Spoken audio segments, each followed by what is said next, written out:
पाकिस्तान और अफगानिस्तान के दरमियान जंग बंदी हो चुकी है और ये मुआहदा तय पाया है कतर में, जहाँ पे तुर्की और कतर दोनों इस मुआहदे के गारंटर्स।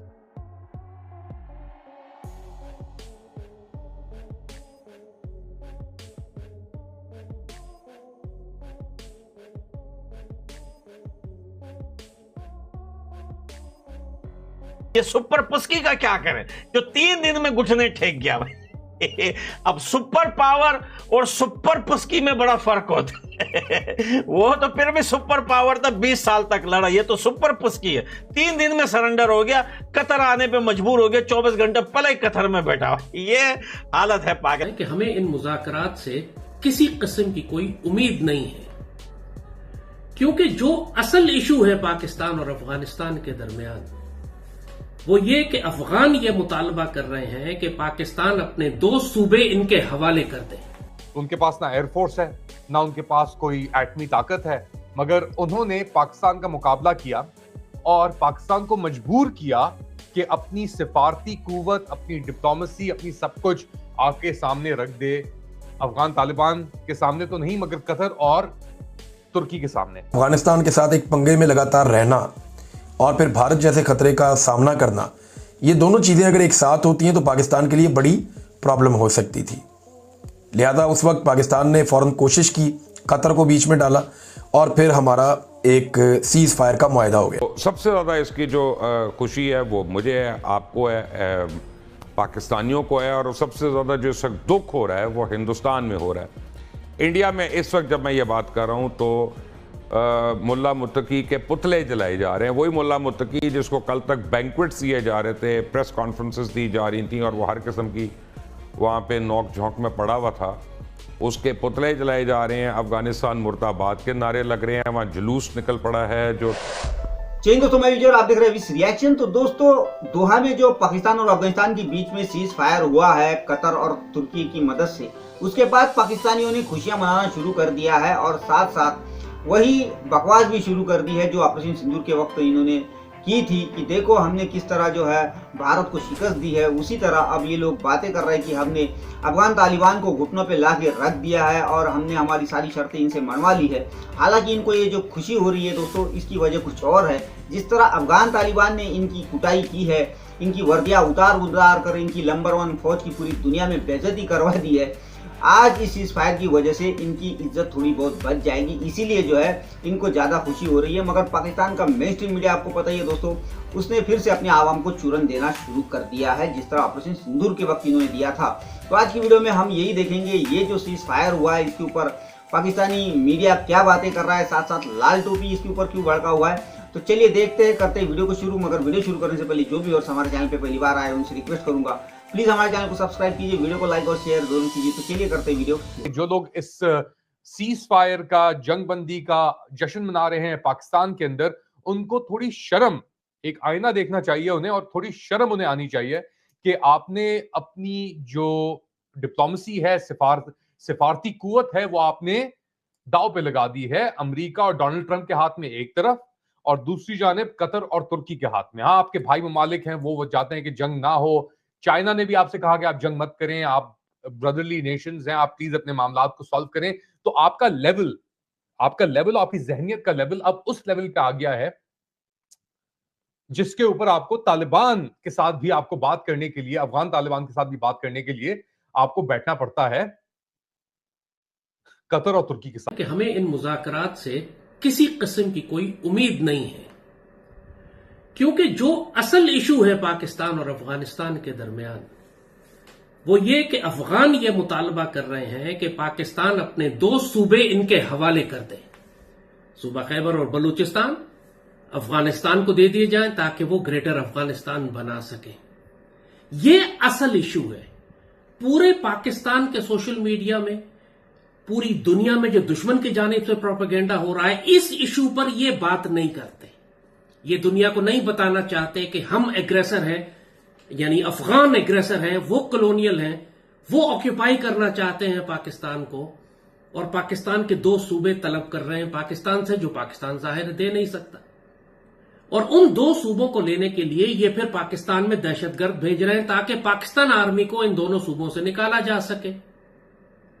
और फिर चूंकि अपनी सलाहियत और ताकत नहीं है, इसके लिए ये भारत से मदद ले रहे हैं। ये ट्रायंगल बिल्कुल वाज़ेह है, साफ है, इसमें कोई कंफ्यूजन नहीं है कि वो क्या स्ट्रेटजी डिप्लॉय करना चाह रहे हैं। तो ये मुमकिन ही नहीं है कि दोहा की एक नशिस्त में वो ये कह दें कि हम आइंदा पाकिस्तान के किसी इलाके पर अपना हक तलब नहीं कर। जो बंदा ऑनलाइन आजकल कंपनी की जुबान बोल रहा है वो कह रहा है कि तालिबान ये ऑप्शन चूज करेंगे कि टीटीपी वाले हमले जारी रखें, ताकि तालिबान कहे जी वो हमारे कंट्रोल में तो नहीं है, वो कर रही हैं, हम उन्हें रोकने की कोशिश करेंगे और जो हमसे बन पड़ता है करेंगे, लेकिन वो हमारे कंट्रोल में नहीं। क्योंकि अगर तालिबान ने उनको रोक दिया तो ये साबित हो जाएगा कि तालिबान ही उनको कंट्रोल करते हैं। अगर अचानक सीज फायर हो जाता है, टीटीपी भी हमले बंद कर देती है, तो इससे ये साबित हो जाएगा कि तालिबान ही टीटीपी को कंट्रोल कर रहे हैं। ठीक है, तो ये अब कंपनी की तरफ से बयानिया आ रहा है और उसके साथ ही एक तरफ मुआहदे का ऐलान हुआ है और आज ही केपी के एक इलाके में धमाका हुआ है जिसकी जिम्मेदारी टीटीपी ने कबूल कर ली है। तो गेम समझ आई? आप गहराई में जाएं तो आपको समझ आएगा कि गेम क्या है। तालिबान की गवर्नमेंट पहली गवर्नमेंट लास्ट 50 सालों में अफगानिस्तान में पहली गवर्नमेंट बनी जिसने पाकिस्तान को मजबूर करके किसी और तीसरे देश लाकर वहां पर बैठाया और कह दिया कि कहो कि अब के बाद इस तरह की गलती नहीं करोगे।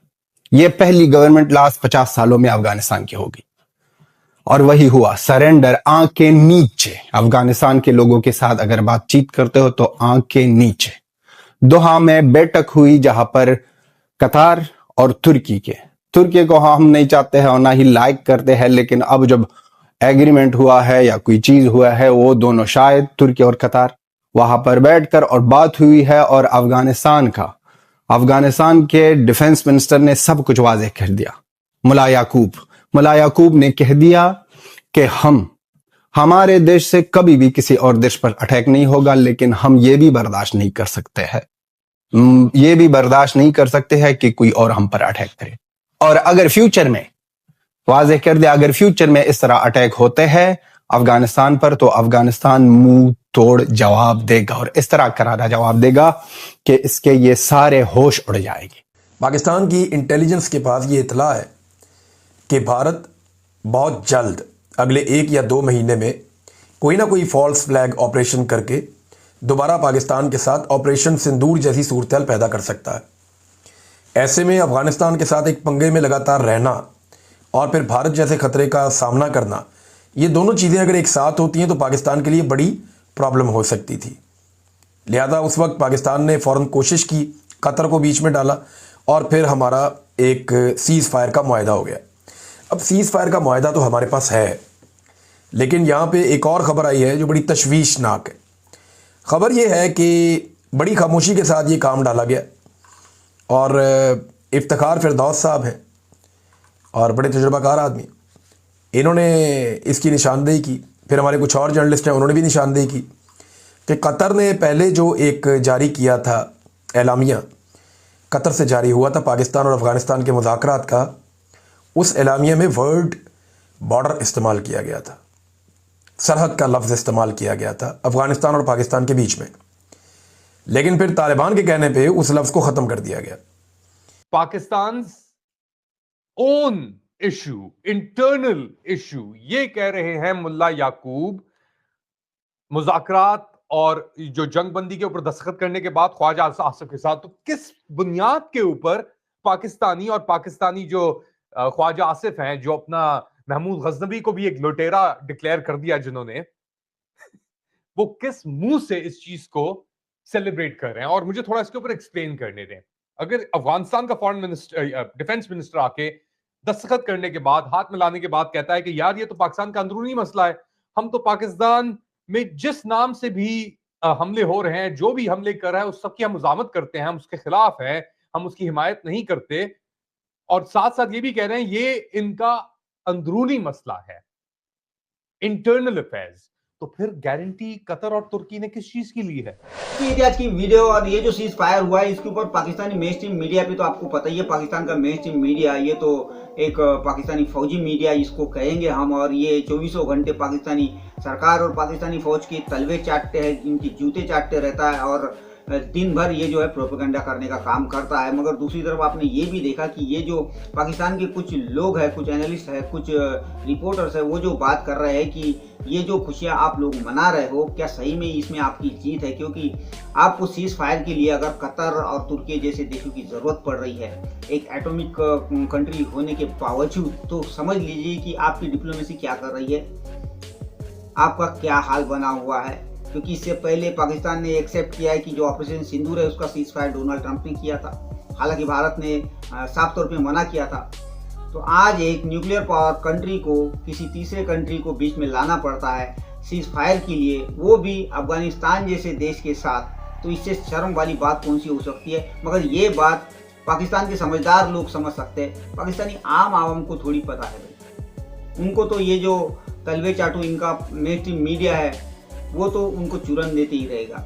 मगर अभी आपने देखा कि ये जो लुकमान है जो बातें कर रहा था कि ये जो सीज फायर हुआ है, ये जो समझौता हुआ है, उसके बाद भारत में मुत्तकी के पुतले जलाए जा रहे हैं, तो ये जो भौंक रहा है, पहले इस लुकमान को जो है मुबाशिर लुकमान, इसको कहूँगा एक आधी वीडियो तो दिखा देता यार। मगर इस पर भी हम भरोसा नहीं कर सकते क्योंकि ये लोग जो है ये तो 100 साल पुरानी कहीं की वीडियो जो है वो चिपका देते हैं और अपने आवाम को बेवकूफ़ बनाते हैं।